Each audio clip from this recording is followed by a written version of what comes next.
ఒక్క మాటతో స్వస్థపరిచి నీ పరుపెత్తుకొని ఇల్లు అని చెప్పినప్పుడు ఆ వ్యక్తి స్వస్థపడిపోయాడు, బాగుపడ్డాడు.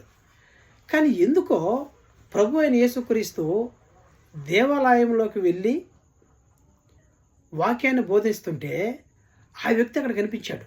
ఎక్కడ కనిపించాడు? యేసుక్రీస్తు దేవాలయంలోకి వెళ్తున్నప్పుడు ఆ వ్యక్తి ఉండకూడనటువంటి చోట ఆ వ్యక్తి ఉన్నాడండి. చేయకూడనటువంటి పని చేస్తూ కనిపించాడండి. కావాలంటే చూడండి, అదే యోహాను సువార్త 5:14. యోహాను సువార్త 5వ అధ్యాయము 14వ వచనంలో, అటు తర్వాత యేసు దేవాలయంలో వారిని చూచి ఎవరిని చూశాడు?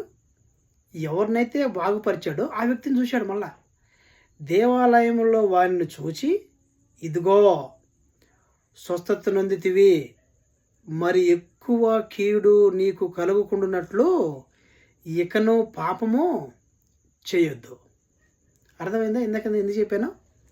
మనిషికి ఉన్నటువంటి ఆలోచన విధానం ఏందయ్యా అంటే, మనకు ఒకవేళ మన శరీరంలో నొప్పి ఉందనుకోండి, ప్రభువా ఈ నొప్పిని పోగొట్టు అంటాం.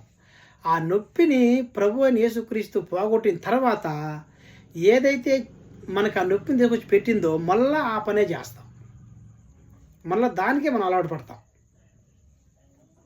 కాబట్టి అంటున్నాడు, మరలా ఒకవేళ నువ్వు చేయకూడనటువంటి పని చేసావంటే మరి ఎక్కువ కీడు నీకు సంభవిస్తుంది. కాబట్టి ఇక నువ్వు పాపము చెయ్యొద్దు అంటున్నాడు.